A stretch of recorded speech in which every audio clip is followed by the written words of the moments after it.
آج کل ابراہم معاہدے کی بڑی بات کی جاتی ہے اور خاص کر فیلڈ مارشل کے دورہ امریکہ کے بعد ابراہم اکارڈ زیر بحث ہے اور یوٹیوبرز پہ اور جو مختلف ذرائع ابلاغ ہیں اس حوالے سے باتیں کر رہے ہیں۔ آج ہم آپ کو بتائیں گے کہ یہ جو ابراہم اکارڈ ہے یا معاہدہ ہے، یہ معاہدے ہیں کیا، تو ان کا پس منظر کیا ہے، کس کے درمیان ہوئے تھے اور اب تک اس کی کیا پیش رفت ہوئی ہے۔ اس کے علاوہ پاکستان کا کیا موقف ہے، سعودی عرب کیا چاہتا ہے اور امریکہ نے یہ معاہدے کیوں کیے تھے، اور اس معاہدے کی اب کیا پوزیشن ہے اور اب تک اس میں کیا کیا پیش رفت ہوئی ہے۔ میں ہوں محبوب رحمان تنولی اور آپ دیکھ رہے ہیں زمینی حقائق۔ ابراہم اکارڈ یا معاہدہ وائٹ ہاؤس میں امریکہ کے زیر انتظام عرب ممالک اور اسرائیل کے درمیان ایک دستاویز ہے جسے بظاہر امن اور تجارت اور باہمی روابط کا نام دیا گیا تھا، اور اس کا جو پہلا اجلاس ہوا تھا اس میں مراکش، بحرین اور امارات نے اس معاہدے پر اتفاق کیا تھا۔ اس معاہدے کے خط و خال پہ بعد میں بات کرتے ہیں۔ اس معاہدے کی جو ابتدائی جو اعلامیہ جاری کیا گیا تھا اس میں سوڈان بھی شامل تھا۔ ظاہر ہے اس میں اسرائیل کی جو شمولیت تو لازمی تھی، اسرائیل چونکہ امریکہ اس میں معاہدہ کرا رہا تھا، لیکن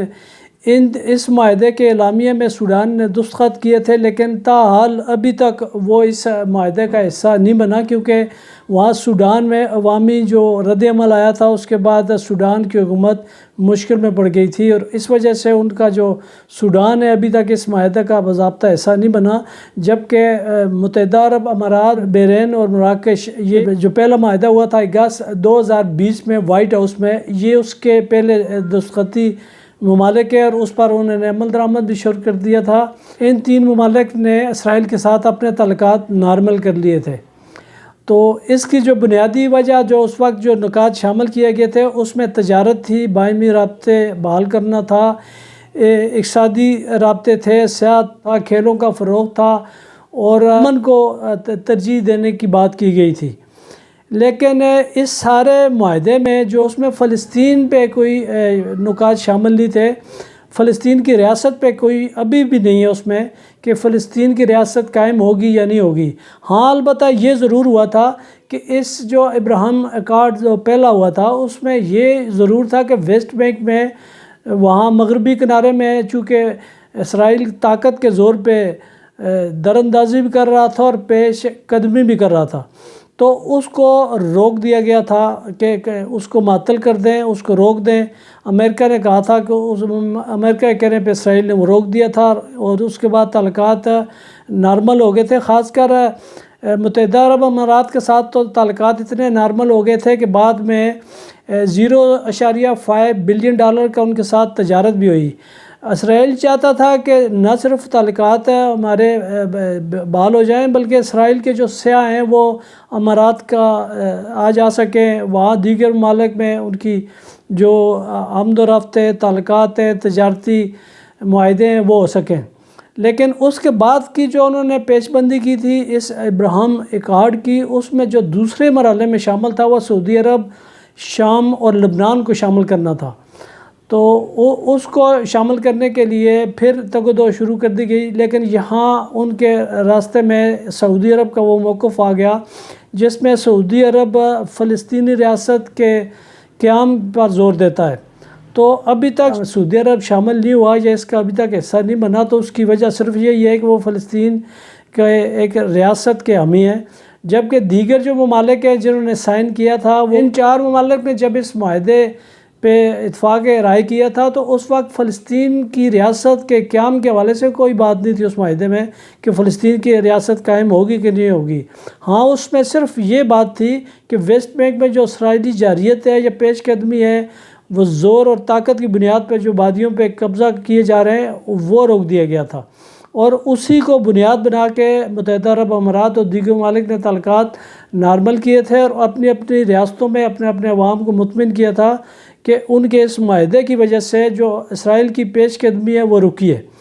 لیکن اس کو اتنی پذیرائی اس لیے نہیں مل سکی کیونکہ فلسطین کی ریاست کے حوالے سے اس میں کوئی نقطہ شامل نہیں تھا۔ اب آگے بڑھتے ہیں، پاکستان کا جو اس پہ جوڑا جا رہا ہے کہ پاکستان نے اس پہ جو معاہدے میں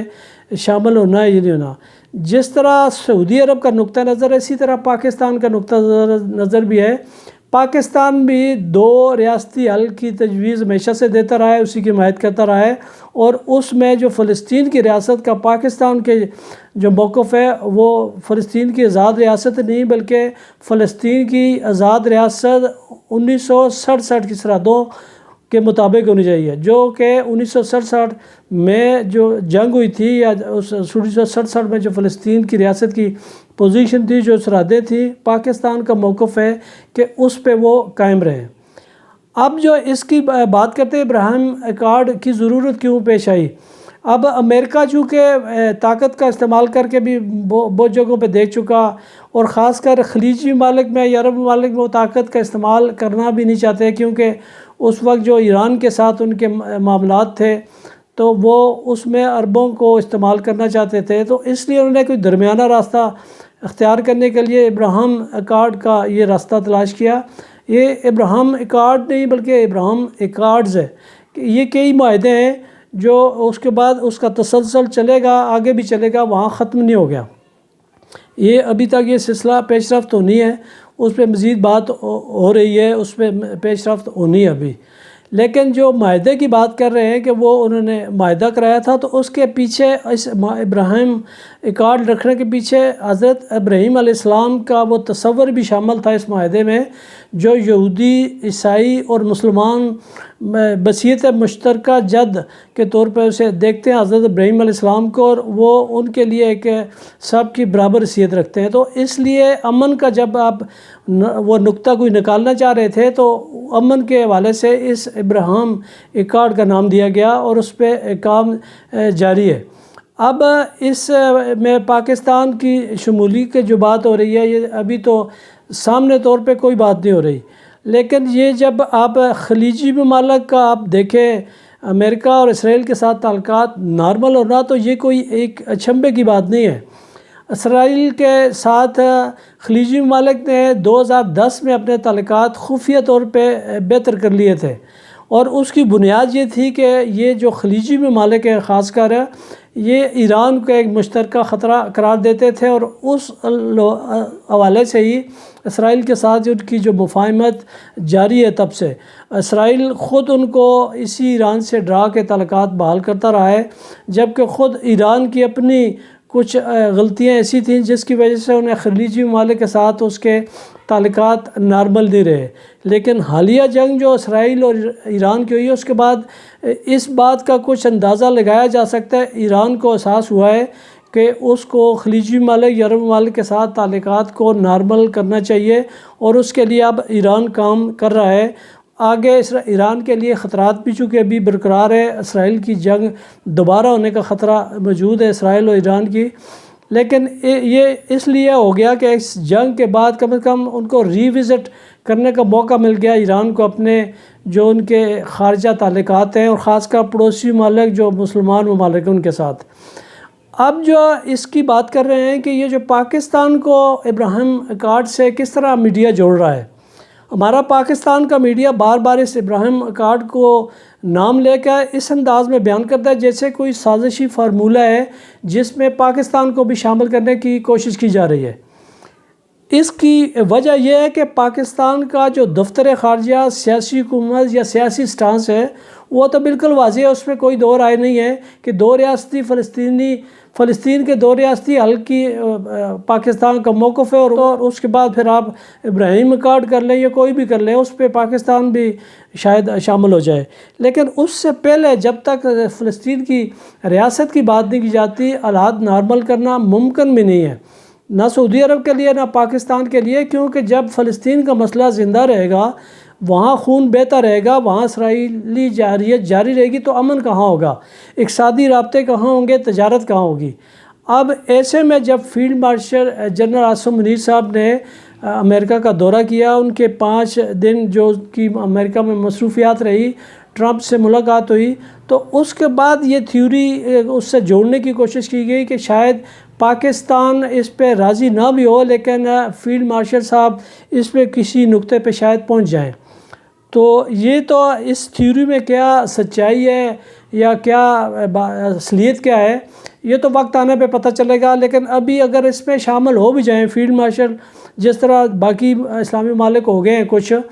تو کچھ تیاریاں کر رہے ہیں شامل ہونے کی، اگر اس میں پاکستان شامل ہو بھی جائے تو یہ کوئی اس طرح کا معاہدہ ہے نہیں کہ جس سے نکلا نہ جا سکے، پاکستان اس سے شامل ہو کے بھی نکل سکتا ہے، لیکن ہاں اس پہ اگر پاکستان کی شمولیت کے بعد سعودی عرب بھی شامل ہو اور پھر اس کو کوئی زور زبردستی کی جائے اس پہ امپلیمنٹ کرنے کے لیے، تو پورے ایک نئے مسائل پیدا ہوں گے اور اس کے بعد کی صورتحال ذرا مختلف ہو جائے گی۔ اب جہاں تک بات کریں پاکستان کے اندر جو ریئیکشن آنے کی بات ہے، تو وہ جب تک صورتحال واضح نہیں ہوتی، اس طرح سازشی تھیوری بیان کر کے کسی کو دکھایا نہیں جا سکتا نیچا، یا یہ نہیں کہا جا سکتا کہ انہوں نے کوئی ملکی مفاد یا ملکی جو اپنی پالیسی ہے اس کے وائلیشن کی ہے۔ ابھی تک اس طرح کی کوئی واضح ثبوت نہیں ہے، یہ صرف بیان کیا جا رہا ہے، اور خاص کر جب پاکستان کا میڈیا یا دیگر ممالک کا جو میڈیا اس ابراہم ایکارڈ کو اس انداز میں بیان کرتا ہے جو 2020 میں ہوا، 23 پہ اس پہ کچھ پیش رفت ہوئی 2023 میں، اور اب بھی وہ موجود ہے، اور وہ جو معاہدے جس کی بات ہو رہی ہے ابراہیم ایکارڈز، وہ اب بھی موجود ہے۔ یہ گرچہ اسرائیل اور ایران کے درمیان کشیدگی جاری رہی، لیکن یہ معاہدے اپنی طور پہ اپنی جگہ قائم رہے، اس سے کوئی ہٹا نہیں اپنی جگہ سے۔ جن ممالک نے سائن کیا تھا، جن ممالک نے اس پہ اتفاق رائے کیا تھا، وہ اس پہ قائم ہے۔ اب ظاہر ہے اب گراؤنڈ ریالٹیز ایسی بن گئی ہیں جنگ کے بعد کی صورتحال فلسطین یا اسرائیل میں، تو نہ امارات اس کے ساتھ اس طرح قریب ہو پا رہا ہے، نہ مراکش ہو پا رہا ہے، نہ بحرین ہو پا رہا ہے۔ اس پہ ظاہر ہے کوئی جب تک یہ نارمل سچویشن نہیں ہوتی اس وقت تک تو اس معاہدے پہ عمل درآمد بھی ممکن نہیں ہے، لیکن اس میں پیش رفت کا ایک ہی راستہ ہے جو ابھی تک سامنے ہے کہ ابراہیم ایکارڈ ہو یا فلسطین کی ریاست کا کوئی اور حل تلاش کیا جائے، تو اس میں صرف ایک ہی حل ہے کہ فلسطین کی ریاست جو پاکستان کا موقف ہے، اگر اس پہ اسرائیل آ جاتا ہے، امریکہ اس کو کامیاب کر دیتا ہے، تو پھر صورتحال مختلف ہو جائے گی۔ لیکن یہاں بھی ایک ابہام سا موجود ہے، اس پہ جو سابقہ گورنمنٹ تھی جو بائیڈن کی، اس کا سٹانس ذرا مختلف تھا اور ٹرمپ کا مختلف ہے۔ جو تھے بائیڈن کی گورنمنٹ تھی، انہوں نے تو 2 ریاستی حل کی حمایت کی تھی، اور اس پہ وہ قائم بھی تھے کہ فلسطین اور اسرائیل کے درمیان 2 ریاستی حل ہونا چاہیے، اور بائیڈن اس کا کھل کے حمایت کرتے رہے ہیں۔ یہ الگ بات ہے کہ جب اسرائیل نے غزہ میں یا فلسطین میں، لبنان میں طاقت کا استعمال کیا ہے، تو بائیڈن نے اس کی حمایت ہی کی ہے یا اس کی وہ مذمت نہیں کی، لیکن ٹرمپ کے آنے کے بعد یہ صورتحال ذرا مختلف ہو گئی ہے۔ ٹرمپ نے بظاہر اس کی حمایت ضرور کی ہے، 2 ریاستی حل کی شروع میں حمایت ضرور کی ہے، لیکن جب تک یہ غزہ کی جنگ جاری تھی، اس پہ جب سلامتی کونسل میں قرارداد آئی ہے تو اسے ویٹو بھی کیا ہے۔ ایک طرف وہ امن کی بات کرتے ہیں، اور دوسری طرف یہی صورتحال رہی ہے کہ امن کو سبوتاژ بھی کرتے رہے۔ تو اس طرح کی سچویشن میں اب جو ابراہیم ایکارڈ ہے، اس کی کوئی ابھی تک واضح سمجھ نہیں آتی، واضح سمت نہیں ہے، اس پہ کوئی پیش رفت ابھی تک صرف باتوں کی حد تک ہے، عملاً کچھ بھی نہیں ہے، اور یہ وقت کے ساتھ ہوگا، اور اس ابراہیم ایکارڈ کو کسی اہم نتیجے پہ پہنچنے کے لیے ضروری ہے کہ اسرائیل کا رویہ مثبت رہے اور وہ اس حل کی طرف مخلصانہ کوشش کرے۔ اجازت دیجیے، خدا حافظ۔